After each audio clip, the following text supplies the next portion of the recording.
नमस्कार, मी संकेत Deshpande. Top news Marathi चॅनलमध्ये आपलं स्वागत. 22 एप्रिलला पृथ्वीवरचं नंदनवन, पृथ्वीवरचा स्वर्ग अशी ज्या जम्मू काश्मीरची ओळख आहे, त्या जम्मू काश्मीरच्या पहलगाममध्ये दहशतवादी हल्ला झाला. या दहशतवादी हल्ल्यामध्ये 27 पर्यटकांचा मृत्यू झाला. महाराष्ट्रामधीलही 6 पर्यटकांचा मृत्यू झाला. तर आपण ज्या पुण्यामधून बोलतोय, या पुण्यातल्या सुद्धा 2 पर्यटकांचा या हल्ल्यामध्ये मृत्यू झाला होता. आणि त्यानंतर भारत पाकिस्तानला मुंहतोड जवाब कधी देईल, भारत पाकिस्तानला करारा जवाब कधी देईल, अरे 15 दिवस उलटून गेले, भारत काहीच ॲक्शन का घेतली जात नाही, अशा साधारणतः प्रतिक्रिया येत असतानाच आज मध्यरात्री भारताने ऑपरेशन सिंदूर राबवत अवघ्या 25 मिनिटांमध्ये पाकिस्तानची 9 दहशतवादी तळ जी आहेत ती निस्तनाभूत केलेली आहेत. हा नेमका एअर स्ट्राईक कसा झाला आहे, ऑपरेशन सिंदूर नेमका कसं झालं आहे, या सगळ्या विषयावर बोलण्यासाठी आपल्यासोबत अनेक वर्ष या क्षेत्रामध्ये जे कार्यरत आहेत, DRDOमध्येही ज्यांनी काम केलं आहे आणि गन एक्सपर्ट अशी ज्यांची ओळख आहे, त्या Kashinath Deodhar sir top news मराठीच्या स्टुडिओमध्ये आहेत. सर, तुमचं पुन्हा एकदा स्वागत आहे टॉप न्यूज मराठीमध्ये. आणि नमस्कार. आज पहिल्यांदा आपण आपल्या मुलाखतीची सुरुवात करण्या अगोदर आज जे ऑपरेशन सिंदूर भारतानं राबवलं यावर काय सांगाल? शास्त्रज्ञ म्हणून पहिली प्रतिक्रिया काय आहे? मनामध्ये असं येतं की परत लगेच आपल्याला इथं येता येईल असं वाटलं नव्हतं, की एक अजून 2-4 दिवस लागतील असं वाटलं होतं. परंतु पाकिस्तानच्या कृत्याचा, ज्याला मुंहतोड जवाब म्हणतो आपण, हा देणं गरजेचं होतं आणि ते लगेचच दिलं गेलं. याबद्दल खूप आनंद एका अर्थाने मनामध्ये दाटून येतो. आणि असंच वेगळ्या अर्थाने ज्याला आपण शत्रूला नेस्तनाबूत करण्यासाठी जे जे करता येईल ते करणं, आपल्या हातात जेवढ्या गोष्टी आहेत तेवढ्या केल्याच पाहिजेत असं मला पहिल्यांदा वाटतं. आणि आपण मला बोलवलं याबद्दल मी आपले आभार पण मानतो त्याच्यामध्ये. सर, एअर स्ट्राईक तर झालं, म्हणजे आज ऑपरेशन सिंदूर तर झालं, पण ही नेमकी एअर स्ट्राईकची प्रोसेस कशी असते किंवा एअर स्ट्राईक कसा केला जातो? कसं आहे, पहलगामला हल्ला झाला, तो निष्पाप असणाऱ्या पर्यटकांना तुम्ही कोण आहेत याचा आयडेंटिफाय करून हिंदू आहे म्हणल्यानंतर गोळी घालून पुरुषांना मारलं, महिलांना सोडून दिलं. ही एक प्रकारची त्यांनी बर्बरता ज्याला म्हणू पण, किंवा एका अर्थाने खूप दहशत पसरवणारं कृत्य या अतिरेक्यांनी केलेलं होतं. आणि एक संतापाची लाट पूर्ण भारतभर उसळलेली होती. आणि ह्याला सगळ्याच्या मनात असं होतं, प्रत्येकाच्या मनात असं होतं, प्रत्येक देशभक्त भारतीयाच्या मनात असं होतं की ह्याला कुठंतरी आळा बसला पाहिजे, त्याचं प्रत्युत्तर दिलं पाहिजे, ठोकलं पाहिजे एका अर्थाने. आणि लगेचच त्याच दिवशीपासून लगेच भारताने खूप मोठ्या प्रमाणावर ॲक्शन घ्यायला सुरुवात केली. आता लोक म्हणतात की एवढे दिवस काय लागतात किंवा काय नाही, तर लोकांना बऱ्याच गोष्टी माहीत नसतात. त्यांना वाटतं की एक बॉम्ब उचलायचा, एखादं मिसाईल उचलायचं आणि टाकायचं की संपलं, एवढा वेळ कशाला लागतो. पण एक मॅच्युअर देश म्हणून आपला भारत देश आहे. आणि मला असं वाटतं की त्यांनी ही मॅच्युरिटी आत्तासुद्धा खूप मोठ्या प्रमाणावर दाखवलेली आहे, की मॅच्युअर देश असताना विचार करणं, एक ज्याला विचाराची परिपक्वता दिसणं जगाला, हे आवश्यक होतं. छोट्याशा अशा छोट्या छोट्या ह्याच्यामध्ये उद्विग्न होऊन चुकीची काही कृत्य देश म्हणून झाली तर ते देशासाठी पण चांगलं नाही आणि पूर्ण एकंदरीत जगाच्या दृष्टीने सुद्धा चांगलं नाही. त्यामुळं अतिरेक्यांना शासन तर मिळालं पाहिजे, परंतु निष्पाप लोकांना आणि मोठ्या प्रमाणावर त्याचं युद्धामध्ये रूपांतर होऊ नये या पद्धतीने प्रयत्न भारताने केला, निर्णय घेतला. आणि ह्याला मधल्या प्लॅनिंगसाठी 15 दिवस घेतले. आणि मला असं वाटतं अजूनहीसुद्धा की पहिल्यांदा आपण जेवढ्याच तेवढं प्रतिकार केला किंवा उत्तर दिलं की काम संपलं, असं असत नाही. म्हणजे 2016 साली उरीला अटॅक झाला, आपल्याला माहीत आहे. उरीच्या अटॅकवरती आपण काय घेतलं तर त्याच्यावरती सर्जिकल स्ट्राईक केलं. त्याला एका अर्थाने उत्तर दिलं, सांगितलं, समजवण्याचा प्रयत्न केला. 19ला परत बालाकोटच्या तिथं जाऊन आपल्याला हल्ला करावा लागला, कारण त्यांनी मधल्या ह्याच्यामध्ये आपल्यावरती हल्ला केला होता. मग बालाकोटचा एअर स्ट्राईक झाला, उत्तर दिलं. हे दरवेळेला उत्तर देण्याची प्रक्रिया कशासाठी असं एक मनात येतं. आणि मग यावेळेला निश्चितच भारत सरकारने ठरवलं की 40 वर्षापासून आपण या सगळ्या आतंकवादाला झुंजतो आहोत. तर हे कायमस्वरूपी, ज्याला आपण समूळ नष्ट करणं असं म्हणू, ते कायमचं दुखणं बंद करायचं असेल तर मोठ्या प्रमाणावरती त्याला सर्जरी करायला लागते. आणि त्याची योजना ही केलेली आहे. त्याची फक्त आज एक झलक एका अर्थाने दाखवली आहे असं मला व्यक्तिगतरित्या वाटतं. आपले जे निवृत्त लष्कर प्रमुख आहेत मनोज ननावरे, त्यांनी आज एक ट्विट देखील या सगळ्यानंतर केलं, अभि पिक्चर बाकी आहे. म्हणजे ही दीर्घकाळ चालणारी लढाई आहे किंवा अजून मोठ्या प्रमाणावर भारत ॲक्शन घेऊ शकतो या. निश्चितच जनरल नरवणे साहेबांनी जे सांगितलं ते अनुभवातून सांगितलेलं आहे की एखादं दुखणं जेवढं दीर्घकाळचं असतं तेवढी त्याचा पूर्ण बरं करण्याची उपाययोजना पण तेवढी करावी लागते. म्हणूनच मी मगाशी म्हटलं की फक्त एखादी घटना घडली की त्याचा बदला झाला, एखादी घटना घेतली की त्याचं उत्तर दिलं, असं याचं स्वरूप जर वाटत असेल तर ते तसं नाही आहे. आपण खूप सिरियस आहोत, आपण खूप परिपक्व आहोत, आपण खूप विचारपूर्वक काही गोष्टी करतो आणि पूर्ण प्लॅनिंगनी सगळ्या गोष्टी करतो. ह्याचा सगळ्या जगाला आता प्रत्यय आलेला आहे. ऑपरेशन सिंदूर हे नावसुद्धा जे दिलं गेलं आहे त्या नावामध्ये सुद्धा एक प्रकारची आयडेंटिटी आहे. कारण ज्या प्रकारे आपल्या पर्यटकांना हिंदू आहे का म्हणून विचार करून मारलं, तर आता ऑपरेशन सिंदूर हे त्याचं उत्तर असं आहे की होय, हिंदू आहे आणि आमच्या वाटेल जाल तर आम्ही त्याला मुंहतोड जबाब देऊ, असं सांगणारं हे ऑपरेशनचं नावसुद्धा त्यातनं माझ्या मनामध्ये येतं की हे बरोबर योग्य नाव झालं. कारण ज्या पर्यटकांना मारल्यामुळं त्यांच्या महिला विधवा झाल्या, त्या आपल्या भगिनींना न्याय द्यायचा असेल तर ती सिंदूर याच ह्याच्यातून ते होऊ शकतं. आणि ह्याला पूर्वी आपण काय केलं होतं दोन्ही वेळेला की एकदा सर्जिकल स्ट्राईक केला तो स्थलसेनेने केला किंवा आर्मीने केला, दुसरा बालाकोटचा जो स्ट्राईक केला तो एअर स्ट्राईक केलं. आता मात्र आपण कुठल्या तरी एका दलाच्या मार्फत केलेलं नाही. अपेक्षा सगळ्यांची अशी होती की फक्त नेव्हीचा काहीतरी अटॅक होईल किंवा असं अजून काहीतरी वगैरे, पण आता मात्र सर्वांगीण विचार करून सर्व सशस्त्र सेनांना त्याच्यामध्ये इन्व्हॉल्व करून ही मूवमेंट चालू झालेली आहे. आणि ह्याची जड जोपर्यंत नष्ट होत नाही तोपर्यंत ही चालू राहील असं मला वाटतं. हा एक पहिला टप्पा आपण ज्याला म्हणू की कारवाईचा पहिला टप्पा हा आहे.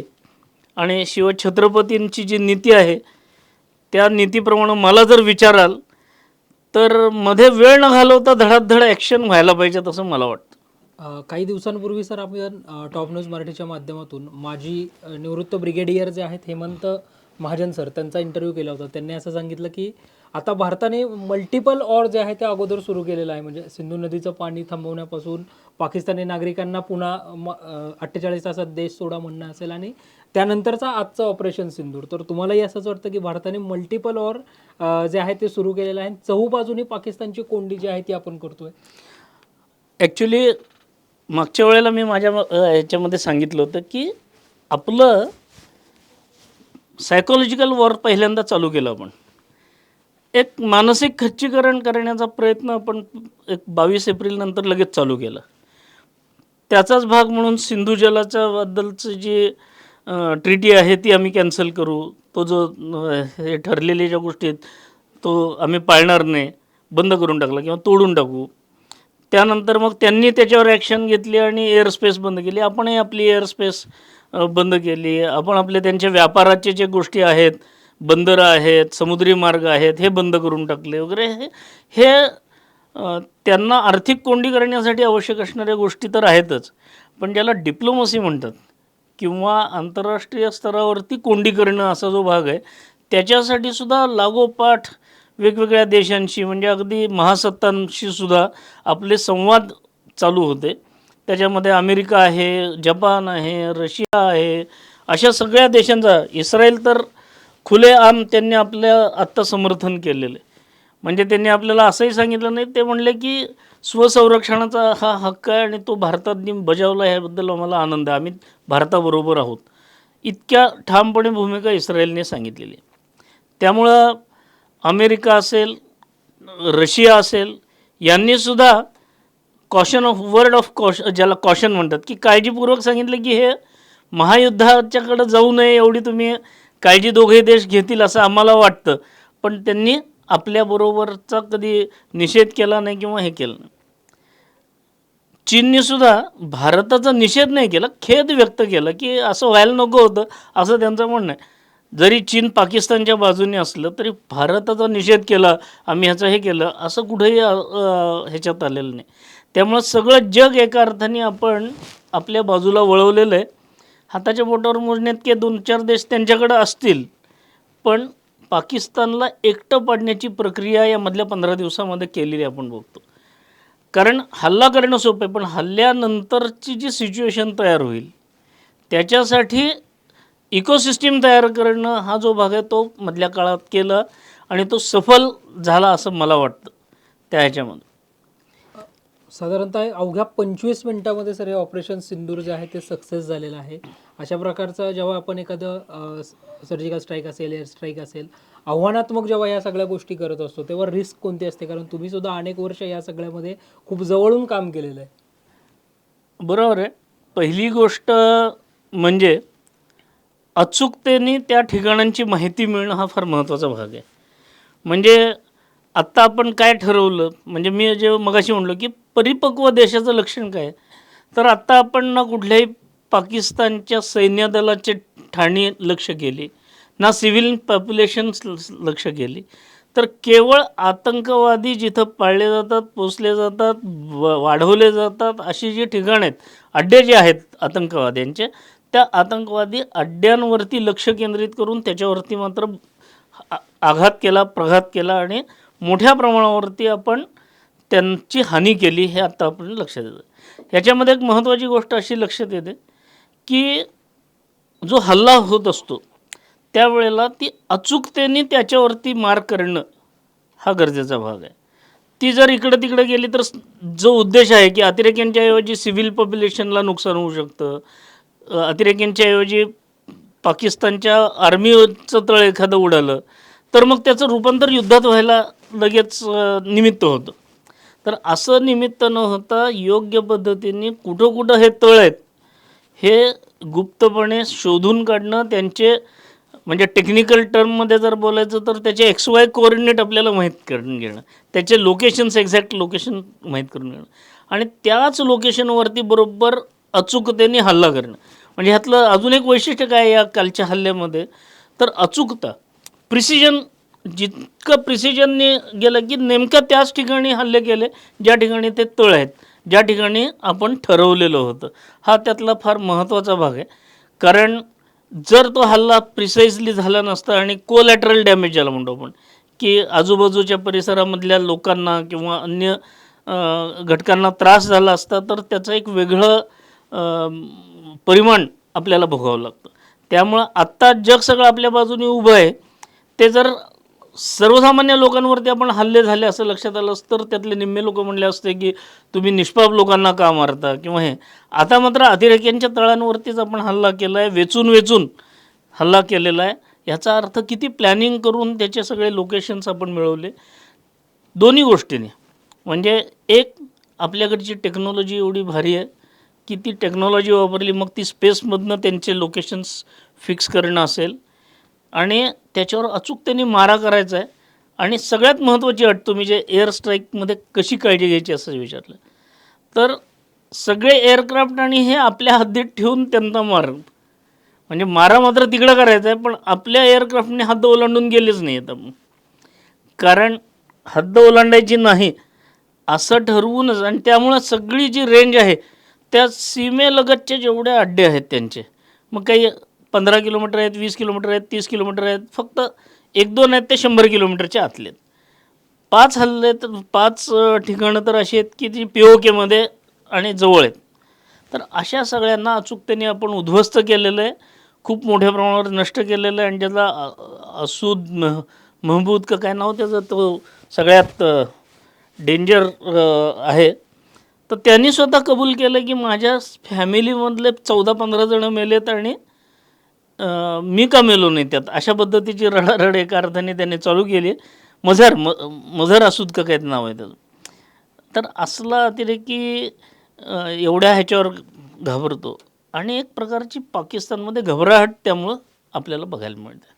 अशा प्रकारे जेव्हा सर आपण लष्करी कारवाया करत असतो त्यावेळी या सगळ्याचं नियोजन नेमकं कसं केलं जातं? कारण आपण पाहत होतो मागच्या 15 दिवसांपासून, मग कधी पंतप्रधान नरेंद्र मोदी अजित डोवाल यांची मिटिंग होत होती, संरक्षण विभाग म्हणून मिटिंग होत होती, गृह विभाग म्हणून बैठका होत होत्या. ह्या बैठकांचा परिणाम म्हणजे शत्रूला गाफील ठेवणं हा एक युद्धशास्त्राचा नियम असतो. आणि त्यामध्ये त्यानुसार खरं म्हटलं तर आज 7 मे सगळीकडं सिव्हिलमध्ये सगळ्या शहरांमध्ये मॉक ड्रिल करावेत अशी एक नोटीस आणि अशा पद्धतीची सूचना भारत सरकारच्या गृहमंत्रालयाने सगळीकडे दिली होती. आणि सगळ्यांना असं वाटत होतं की ह्या सगळ्या आता ह्या ड्रिल होतीलच, कारण युद्धाची पार्श्वभूमी तयार व्हायची असेल तर इथल्या सर्व समाजाचं मनोबल पण उंचावलं पाहिजे. समाज सगळा या सशस्त्र सेनांच्या पाठीशी उभा राहायला पाहिजे.